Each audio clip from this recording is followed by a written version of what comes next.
What is going on, guys? Today we're going to be going over some of the best budget tuner cars for under $5,000. Now, to some that may not sound like a lot, but to others that is a good bit of money, and I'm going to be going over a list of cars that I've put together that I think are more than capable of meeting your demands for a modern day sports car. So let's get to it. Okay, so first on this list we have the 5th and 6th generation Honda.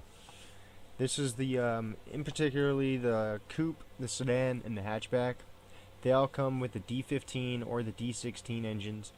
These are known for being powerful. All you need to do are small upgrades to the valve train, the internals, and maybe the drivetrain, depending on how much power you're trying to aim for. But most of the time, people are known for putting small money into these blocks, getting eBay turbo kits, and sending these things to the frickin' moon. Me personally, I'm a big fan of the 6th generation Civic hatchback. Now, these little hatchbacks are able to put out a tremendous amount of power due to their motors. They're both equipped with VTEC. They have the D16 and the B16. Both of these motors are very capable of revving extremely high, 10,000 RPM, 9,500 RPM. Now, 10,000 RPM is definitely pushing it. You'd need some titanium valve springs, maybe some upgraded cams and stuff like that, but it's definitely possible. I've seen it time and time again. 500 horsepower, 400 horsepower budget, $5,000 Honda Civics that continue to smoke BMWs, Audis, all sorts of higher class luxury sports cars in my town and in the local racing scene, and these little things are just unstoppable. I swear, they're so lightweight. You don't need a lot of power to be able to push a lightweight paperclip. But anyways, I digress. Let's move on to the next vehicle. Alright, so up next we have the Dodge Neon SRT4. Not to be confused with just a regular Dodge Neon, this thing is the turbocharged version from the factory. There was also its successor, the Dodge Caliber SRT4. Now, I'm not going to get into that in this video, but that is definitely another top contender. But those tend to be over the $5,000 range. You'd be lucky if you get one for $4,000 to $5,000. They tend to go for the high sevens, around the $6,000 range. Now, the Dodge Neons, these are going to go for around the $3,000 to $4,000 range, maybe even the $5,000 range, depending on where you live. But they are definitely worth what you pay for. They are a little bit harder to find, as they are only made for 2 years. They were made from 2003 to 2005. But if you do pick up one of these little bad boys, don't let the wrong wheel drive fool you. This front wheel drive monster is an absolute savage. These are known for being bulletproof. The only thing holding them back is their drivetrain. So if you're not snapping axles, you're snapping your girlfriend's neck as she's looking at the car that you're flying by. I mean, if you have a girlfriend. But these SRT4s are great. They're 4 doors, so you can take all your friends with you. Nothing like getting a coupe turbocharged car and you go to whip your friends around and be like, oh, my bad, dude, I can only take one of you. So, 4 doors, that's an advantage. But these things are great. They're 4 doors, so I mean, you can take all your friends with you. You don't have to worry about leaving somebody behind.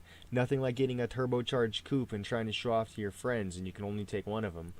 These cars also feature a very unique exhaust tone. Very few 4 cylinders from the factory can compare to the Dodge Neon SRT4. Many people will straight pipe or add in a very expensive exhaust to compare to the sound of a Dodge Neon SRT4. It's not even hands down. These cars were very known for their crackly, growly, almost canned sound that they came with from the factory. These were amazing at the time. Now, by no means am I saying it's the best sounding car or the best sounding 4 cylinder. All I'm saying is that it was a great sounding car from the factory and you didn't need to do a lot to the exhaust to make it sound good. Now, let's move on to the next car. Next up on my list is the Nissan 350Z/Infiniti G35. Now, both of these cars are both basically the same. They're both on Nissan's FX platform. They share a lot of similarities, a lot of differences, but more closely the same than different. Now, both of these cars offer 3 different motors. You have the VQ35DE, the VQ35DE UpRev, and the VQ35HR. Now, if you're going for power, you're going to want to get an HR. They're the dual throttle body model, and you're going to want to get that manual because the manual is the only one that got the VVT on both sides. The automatics, they only got the variable valve timing on the intake side. So if you're going for that power, you're going to want to get that manual boy, and you're going to want to get that HR. So for $5,000, you're going to be spending most of your budget on the car itself because these HRs, they're not cheap. They're not expensive, but they're not cheap like a little DE is. The DEs are a lot cheaper. They're easier to find, and they're not able to handle as much power. So if you're going to want to build it, you could go with either one, but I definitely would recommend the HR. So these cars are also known for being able to drift extremely well. Their handling is really good. The VQ35, it's a good motor. It revs high, so it can keep the tires spinning. But the only thing that's holding you back in these cars is the differential. These cars are a one tire fire. You're only going to be smoking one tire with that factory diff. Yeah, people say, oh, you could do this, you could do that, weld your diff and do that. Well, that's all up to you. That's all personal preference. If you want to weld your diff and take a right turn and skid across the ground every time, that's cool. That's you. No hate here. But if you want to do it the right way, you are going to have to upgrade your diff. That's probably not going to be the cheapest thing you can do. But if that's for you, smoking the tires, then that's what you got to do. But if that's not for you and you just want to cruise, then this car is also good for that.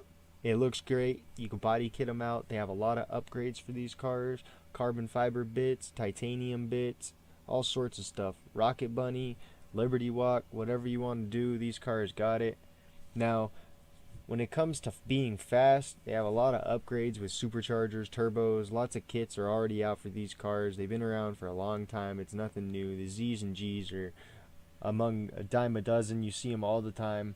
So if you want to get a G or a Z, I definitely would recommend it. My first sports car was actually a G35 sedan, so these cars are definitely great. They're reliable. I've had my G35 since 2017. I've daily driven it. It's a great car. They sound kind of funky. They got a real unique sound to them. If you don't like them, then you either love them or hate them. You're either a Z fan or you're not. They have a really distinct sound. They sound like a trombone coming down the street, but once you get one, you learn to love it. They're great. I freaking love my G, and I recommend anybody to get a G35 or a 350Z. They're both awesome platforms at an affordable price. But without further ado, let's move on to the next vehicle. Up next on our list is Japan's first mid-engine production car, the Toyota MR2. This car is a two-seater mid-engine rear-wheel drive sports car that was produced by Toyota from 1984 to 2007 with 3 generations spanning its lifetime. You have the first generation, aka the W10, that was produced from 1984 to 1989. Then you have the second generation, the W20, that was produced from 1989 to 1999. And then finally you have the third generation, the W30, that was made from 1999 to 2007.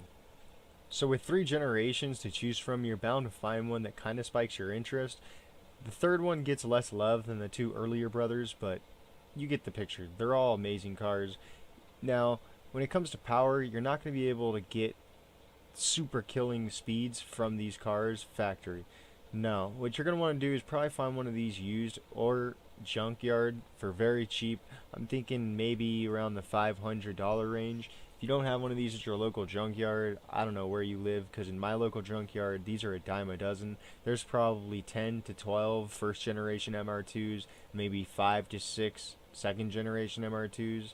I don't know about the third gens because I don't keep my eyes out for those, but I know for a fact you could very well go to a junkyard, pick one of these up for $500, at least in my local junkyard anyways. I do not know what the prices are in your local junkyard, but here they're $500 for basically any pick and pull car. Now the reason why I say junkyard when it comes to the MR2 is because you're not going to be using the factory motor anyways, so buying one of these secondhand for $2,000 to $3,000 is not really worth it when you're going to be taking the factory motor out of it.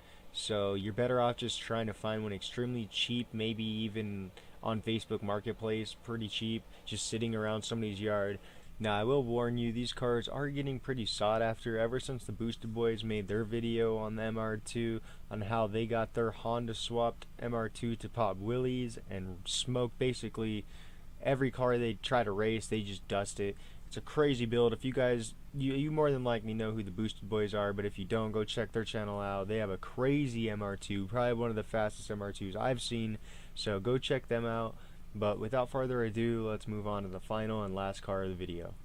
And last but not least, we have the Mitsubishi Eclipse. This car was produced from 1989 all the way up to 2011, but not all of them are exactly the same. The one you want to focus on are the first and second generation Mitsubishi Eclipse. These cars were actually produced by DSM, Diamond Star Motors, and this was a close relationship between Chrysler and Mitsubishi. Now, the first and second generations came with a legendary 4G63 engine. This was the motor that's inside the Evos. This is the legendary motor that propelled Mitsubishi through all of their rally races, and this is just the most iconic engine they've ever made, hands down. The reason why this motor is so great is because it came turbocharged from the factory. That means the internals are built and they're made to handle this kind of power. Now, not all Mitsubishi Eclipse first and second generations came with the 4G63 motor. The lower end models like the RS came with the 420A. This was Chrysler's motor and was not turbocharged and could not handle the power like Mitsubishi's legendary 4G63. Now, I'm not saying the 420A is completely useless and it can't be turbocharged. There are plenty of videos on YouTube of it being turbocharged and putting out a good amount of power, but I'm just saying for the amount of money you're spending and with $5,000, you're better off just saving for a GST or a GSX model and getting that 4G63. Now, if that sweet all-wheel drive isn't tempting enough, then check out this clip of Devin over at Boost in Performance doing a 6-second pass in his all-wheel drive 1600 to 1800 horsepower 2G DSM. Check this out. We went 210 last weekend, or 2 weekends ago in Florida.